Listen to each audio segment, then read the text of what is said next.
നമസ്തേ, ഞാൻ KS പണിക്കർ.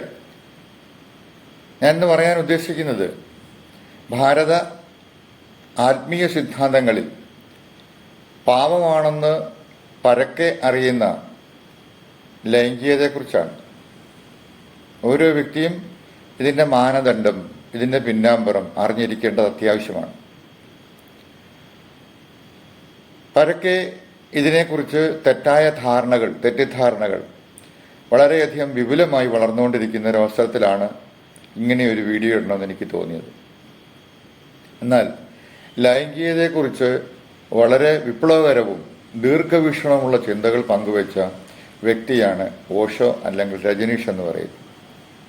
അദ്ദേഹത്തിൻ്റെ സെക്സിൽ നിന്നും സൂപ്പർ കോൺഷ്യസിലേക്ക് എന്ന ഒരു ഗ്രന്ഥം ഈ വിഷയത്തിൽ ലോകമെമ്പാടും ചർച്ച ചെയ്യപ്പെട്ട ഒന്നാണ്.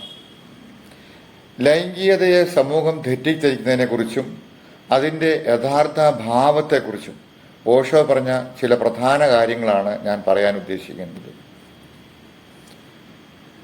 ലൈംഗികത എന്ന് പറയുന്നത് പാപമല്ലെന്നും സമൂഹം എപ്പോഴും ലൈംഗികതയെ ഒരു പാപമായോ അധാർമികമായോ ആണ് ചിത്രീകരിക്കുന്നത് എന്ന് ഓഷോ നിരീക്ഷിച്ചിട്ടുണ്ട്. എന്നാൽ ലൈംഗിക എന്നത് വിശപ്പോ ദാഹമോ പോലെ തികച്ചും സ്വാഭാവികവും ജൈവികവുമായ ഒരു പ്രക്രിയയാണ് എന്നും കൂടി അദ്ദേഹം കൂട്ടിച്ചേർത്തിട്ടുണ്ട്. അതിനെ അടിച്ചമർത്തുന്നത് മനുഷ്യന്റെ മാനസിക ആരോഗ്യത്തെ തകർക്കുമെന്നാണ് അദ്ദേഹം പറഞ്ഞത്. അടിച്ചമർത്തൽ എന്ന് പറയുന്നത്, സപ്രഷൻ എന്ന് പറയുന്നത് വികൃത ചിന്തകൾ ഉണ്ടാക്കുന്നു എന്ന് പറയുന്നു. മതങ്ങളും സമൂഹങ്ങളും ലൈംഗികതയ്ക്ക് മേൽ ഏർപ്പെടുത്തിയ വിലക്കുകളാണ് മനുഷ്യരിൽ വികൃതമായ ലൈംഗിക ചിന്തകളും ലൈംഗിക അതിക്രമങ്ങളും വർദ്ധിക്കുവാൻ കാരണം എന്ന് ഓഷോ വിശ്വസിച്ചിട്ടുണ്ട്. ഒരു കാര്യത്തെ നമ്മൾ എത്രത്തോളം അടിച്ചമർത്തുന്നതോ അത്രത്തോളം ആഗ്രഹം അതിനോട് കൂടും. ലൈംഗികതയെക്കുറിച്ച് തുറന്ന് സംസാരിക്കാത്ത സമൂഹങ്ങളിലാണ് ലൈംഗിക വൈകൃതങ്ങൾ കൂടുതൽ കാണപ്പെടുന്നതെന്ന് പറയപ്പെടുന്നു. നമുക്കറിയാം, കേരളത്തിൽ തന്നെ, ഈ കൊച്ചു കേരളത്തിൽ തന്നെ ഇതിന് അതായത് ഇതിൻ്റെ പേരിൽ ഉണ്ടായിട്ടുള്ള ലൈംഗിക കേസുകൾ എത്രയാണെന്ന്, റേപ്പ് കേസുകൾ തന്നെ എത്രയാണെന്ന് നമുക്ക് ചിന്തിക്കേണ്ടിയിരിക്കുന്നു. അതായത് വളരെയധികം കേസുകൾ ഉണ്ടാക്കിയ, അല്ലെങ്കിൽ വളരെയധികം ക്രിമിനൽ കേസുകൾ ഇതിൻ്റെ പേരിൽ ഒന്ന് തെളിച്ചു പറയുകയാണെങ്കിൽ മത അധ്യക്ഷന്മാർ മുതൽ താഴെ സാധാരണക്കാർ വരെ അനുഭവിച്ചുകൊണ്ടിരിക്കുകയാണ്. നമ്മൾ അറിയേണ്ട ഒരു കാര്യം എന്ന് പറഞ്ഞാൽ, സെക്സ് എന്ന് പറയുന്ന, ലൈംഗികത എന്ന് പറയുന്ന ഒരു തുടക്കം മാത്രമാണ്, അവസാനമല്ല. ഓഷോയുടെ ഏറ്റവും വലിയ ദർശനവും ഇതായിരുന്നു. ലൈംഗിക എന്നത് മനുഷ്യന്റെ ആത്മീയത യാത്രയുടെ തുടക്കമാണ് എന്ന് അദ്ദേഹം പറയുന്നു, അത് അവസാനമല്ല. അദ്ദേഹം ലൈംഗികതയെ അനുകൂലിച്ചത് അതിൽ മാത്രം മുഴുകി ജീവിക്കാനല്ല, മറിച്ച് അതിനെ തിരിച്ചറിഞ്ഞ് അതിന് മുകളിലേക്ക് വരാനാണ് അദ്ദേഹം പറയുന്നത്. അതിൻ്റെ അതിർവരമ്പുകൾ ഭേദിക്കാനാണ് പറയുന്നത്. അതുകൊണ്ടാണല്ലോ നമുക്കൊരു കാര്യം വ്യക്തമായിട്ടറിയാം, പുരുഷാർത്ഥങ്ങളിൽ ആദ്യത്തേത് എന്താണെന്നുള്ളത് നമുക്കറിയാം, അല്ലേ? ഓരോന്നും നമ്മൾ ഒന്ന് ചെയ്തു നോക്കി.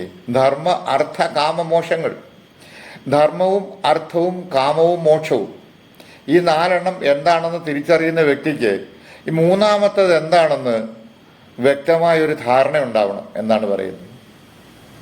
ഈ ഒരു പദം, കാമം എന്ന പദം, ഒരു വ്യക്തി ക്ഷേത്രത്തിൽ പ്രഭാഷണം ചെയ്തുകൊണ്ടിരുന്നപ്പോൾ ഉപയോഗിച്ചു എന്ന് പറഞ്ഞ് ആളുകൾ അദ്ദേഹത്തോട് വളരെ ക്രൂരമായിട്ട് സംസാരിക്കുകയും അതുപോലെ തന്നെ പ്രഭാഷണം നിർത്തി ഇറങ്ങിപ്പോകാൻ പറയുകയും ചെയ്ത ഒരു അവസരം ഉണ്ടായിട്ടുണ്ട്.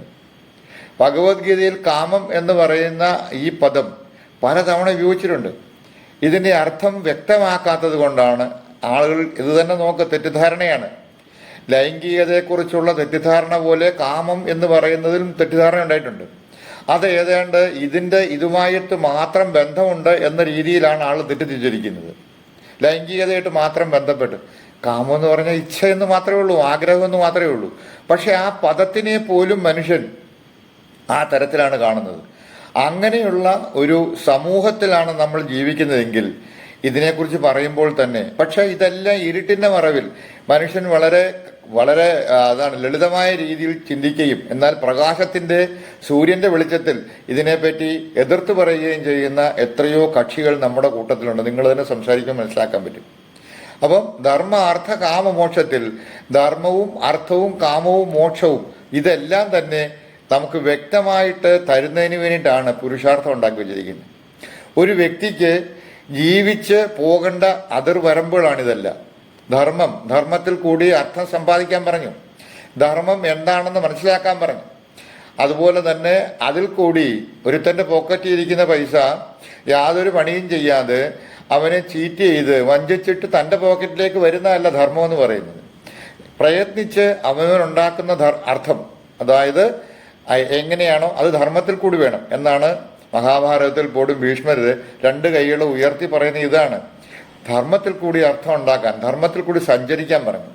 അപ്പോൾ തന്നെ ഒരു വ്യക്തിക്കുണ്ടാകുന്ന മാനസിക തലം എന്ന് പറയുന്നത് സുഖവും സന്തോഷവും തരുന്നതാണ്. അധർമ്മത്തിൽ കൂടി എപ്പോഴാണോ അധർമ്മത്തിൽ കൂടി ഉണ്ടാക്കുന്നത്, അതായത് സമ്പത്തുണ്ടാക്കുന്നത്, ആ വ്യക്തി ജീവനുള്ളിടത്തോളം കാലം തനിക്കും തന്റെ കുടുംബത്തിനും അത് ശാശ്വതമല്ല എന്ന് വ്യക്തമായിട്ട് അറിയാം. അപ്പൊ ധർമ്മത്തിൽ കൂടി ഉണ്ടാക്കുന്ന അർത്ഥം കാമത്തിൽ, അതായത് അവന്റെ ഇച്ഛകളെല്ലാം തീർത്തിട്ട് വേണം മോക്ഷത്തിലേക്ക് കടക്കാൻ. അതാണ് ധർമാർത്ഥ കാമമോക്ഷം എന്ന് പറയും. ചതുരാശ്രമങ്ങളും ഇത് തന്നെയാണ് പറയുന്നത്. 4 ആശ്രമങ്ങൾ കൊണ്ടുവന്നത് ഇത് തന്നെയാണ്. ഈ 4 ആശ്രമങ്ങൾ ബ്രഹ്മചര്യം, ഗാർഹസ്ഥ്യത്തിലാണ് ഈ പറയുന്ന സംഭവം എന്നത്. ബ്രഹ്മചര്യൻ പഠിക്കുന്ന സമയത്ത്, പണ്ട് ഗുരുകുലത്തിൽ പഠിക്കുന്ന സമയത്ത് 12 വർഷം നിഷ്ഠയോടുകൂടി വിദ്യ അഭ്യസിക്കാൻ പറഞ്ഞു. അന്ന് അഭ്യസിക്കുന്ന വിദ്യ എന്ന് പറയുന്ന ആത്മവിദ്യയാണ്. ആ ആത്മവിദ്യയിൽ കൂടി ഒരു വ്യക്തി 12 വർഷം ജീവിച്ചതിന് ശേഷം അവൻ ഇത് അത്യാവശ്യമായിട്ടും അനുഷ്ഠിക്കേണ്ടെന്ന് പറഞ്ഞു. ഏത്? ഗാർഹസ്ഥ്യം. വിവാഹം കഴിച്ച് കുട്ടികളുണ്ടാകുക എന്ന് പറയുന്നത് ഒരു പ്രപഞ്ചത്തിന്റെ നിയതിയാണ്, നിയമമാണ്, പ്രകൃതിയുടെ നിയമമാണ് എന്ന് മനസ്സിലാക്കേണ്ട തലമാണുള്ളത്. ഗാർഹസ്ഥ്യം കഴിഞ്ഞിട്ട് വാനപ്രസ്ഥത്തിലേക്ക് പോകും, മോക്ഷത്തിന്റെ ആദ്യഘട്ടത്തിലേക്ക് പോകാവൂ എന്ന് പ്രത്യേകം പറഞ്ഞിട്ടുണ്ട്. അപ്പം മനുഷ്യന്റെ മാനസിക ആരോഗ്യത്തെ തകർക്കുന്നത് ഇങ്ങനെയുള്ള പിടിച്ചുവയ്ക്ക അമർത്തലാണ്. അതുപോലെ തന്നെ നമ്മൾ വിശ്വസിക്കുന്ന ചില കാര്യങ്ങളുണ്ട്. ഇതൊരു തുടക്കം മാത്രമാണ്, അവസാനമല്ലെന്ന് ഓഷോ പറയുമ്പോൾ നാം മനസ്സിലാക്കേണ്ടത് ഇതൊരു വലിയ ദർശനമാണെന്നുള്ളതാണ്.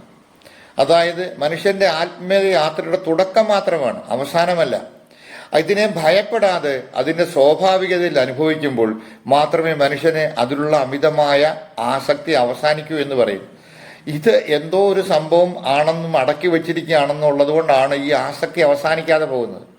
ഈ ആസക്തി മരണം വരെ ഉണ്ടാകുന്നതിന്റെ പ്രധാനപ്പെട്ട കാരണം ഇതാണ്. അതുകൊണ്ടാണ് നമ്മുടെ യോഗിവര്യന്മാർ പറഞ്ഞത് ഇതിനെ ക്രമത്തിൽ, അതായത് തനിക്ക് എന്തുമാത്രം ആ ഒരു തലത്തിൽ ഉയരണോ അത്രയും ഉയർന്നു പോകാൻ, അതായത് ലൈംഗികതയിൽ പോലും വിവാഹം കഴിക്കാതെ പോകുന്നത് തെറ്റ്. വിവാഹം കഴിക്കുക, കുട്ടികളുണ്ടാവുന്ന അത്യാവശ്യമാണ്. അതായത് വംശവർദ്ധനവിന് കുട്ടികളുണ്ടാകുന്നത് അത്യാവശ്യമാണെന്ന് പറഞ്ഞു. ആ ആസക്തി ഇല്ലാതാകുമ്പോഴാണ് മനുഷ്യൻ ഉയർന്ന ബോധത്തിലേക്ക് അല്ലെങ്കിൽ ആത്മീയതയിലേക്ക് കടക്കുന്നതെന്ന് ഓഷോ പറഞ്ഞു. ഇത് പ്രകൃതിയുടെ ഊർജമാണ്. പ്രപഞ്ചത്തിലെ ഏറ്റവും വലിയ ജീവോർജമാണ് ലൈംഗിക ഊർജം എന്ന് പറയും. ഈ ഊർജത്തിൽ നിന്നാണ് പുതിയൊരു ജീവൻ ഉണ്ടാകുന്നത്. നമുക്കറിയാം, മാതാപിതാക്കളിൽ ഈ ഊർജത്തിൽ നിന്നാണ് താൻ ഉണ്ടായതെന്നും തൻ്റെ ഊർജത്തിൽ നിന്നാണ് ഒരു കുട്ടി ഉണ്ടായതെന്നും നാം കണക്കാക്കുമ്പോൾ ഈ ഊർജത്തിനെ തടഞ്ഞു നിർത്താൻ പറ്റാത്തതാണെന്ന് മനസ്സിലാക്കണം. പലയിടത്തും സംഭവിച്ചുകൊണ്ടിരിക്കുന്ന തെറ്റായ ചിന്തകളാണ് ഇതിനെ ഇങ്ങനെ ഉണ്ടാക്കുന്നത്. അതുപോലെ തന്നെ ഇത് ദൈവികമായി കാണേണ്ട ഒരു വസ്തുതയാണെന്ന് പറയുന്നു. കല, സംഗീതം, സാഹിത്യം, ആത്മീയത എന്നിവയെല്ലാം ഈ അടിസ്ഥാന ഊർജത്തിന്റെ പരിവർത്തനം മാത്രമാണെന്ന് പറയുന്നു.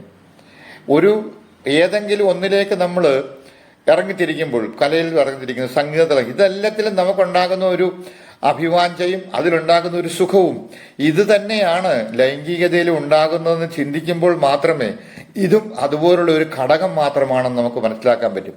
ഇനിയൊന്ന് അറിയേണ്ടതെന്ന് പറയുന്നത് സ്നേഹമില്ലാതിരിക്കുന്ന, സ്നേഹമില്ലാതെ ചെയ്യുന്ന ലൈംഗികത എന്ന് പറയുന്നത് വെറും ശരീരം പങ്കുവെക്കൽ മാത്രമാണ്. അതുകൊണ്ടാണ് ഇന്ന് ലോകത്തിൽ ഉന്നതി ഉണ്ടാവാതെ പോകുന്നത്. അതായത് ഈ തലത്തിൽ അറിവും അതുപോലെ തന്നെ അതിനെ തടഞ്ഞു നിർത്താനുള്ള കഴിവും ഇല്ലാതെ പോകുന്നതിന്റെ പ്രധാനപ്പെട്ട കാര്യം ഇതെന്ന് പറയുന്നത് ആഴത്തിന്, സ്നേഹത്തിന്റെ ആഴത്തിലാണ്, ഒരു ലയനം ഉണ്ടാകുന്നതാണ്, ഒരു പ്രകടമാകണം ഇത്. ലൈംഗികത എന്ന് അദ്ദേഹം ഓർമ്മിപ്പിച്ചത് ഇതുതന്നെയാണ്. സ്നേഹമില്ലാത്ത ലൈംഗികത വെറും യാന്ത്രികമാണ്. ചുരുക്കത്തിൽ ഓഷോയുടെ അഭിപ്രായത്തിൽ എന്ന് പറഞ്ഞു കഴിഞ്ഞാൽ ലൈംഗികതയെ തെറ്റായ കണ്ണുകളോടെ കാണുന്ന സമൂഹമാണ് യഥാർത്ഥത്തിൽ രോഗാതുരമായിരിക്കുന്നത്. അതിനെ ഭയപ്പെടുകയോ ഒളിച്ചു വെക്കുകയോ ചെയ്യാതെ ജീവിതത്തിൻ്റെ സ്വാഭാവികമായ ഒരു ഭാഗമായി അംഗീകരിക്കുമ്പോൾ മാത്രമേ മനുഷ്യന് മാനസികമായ സ്വാതന്ത്ര്യവും യഥാർത്ഥ ആത്മീയതവും കൈവരിക്കാൻ സാധിക്കുമെന്ന് പറയുന്നു. ഒരു വ്യക്തിക്ക് സൂപ്പർ കോൺഷ്യസിലേക്ക് പോകണമെന്നുണ്ടെങ്കിൽ ആ വ്യക്തി ഇതിനെ തരണം ചെയ്തു പോകണം എന്ന് അത്യാവശ്യമാണ്. ഇതും കൂടി അറിഞ്ഞതിന് ശേഷം, അതുകൊണ്ടാണല്ലോ ശ്രീ ശങ്കരാചാര്യർ ഭഗവാന് അവസാനം ഇതിലേക്ക് തിരിച്ചു വരേണ്ട ഒരു അവസ്ഥ ഉണ്ടായെന്ന് പറയുന്നത്. ഇതനുഭവിക്കാതെ പോകുന്ന, അതായത് ഇത് പ്രകൃതിയുടെ ഒരു നിയമമാണ്.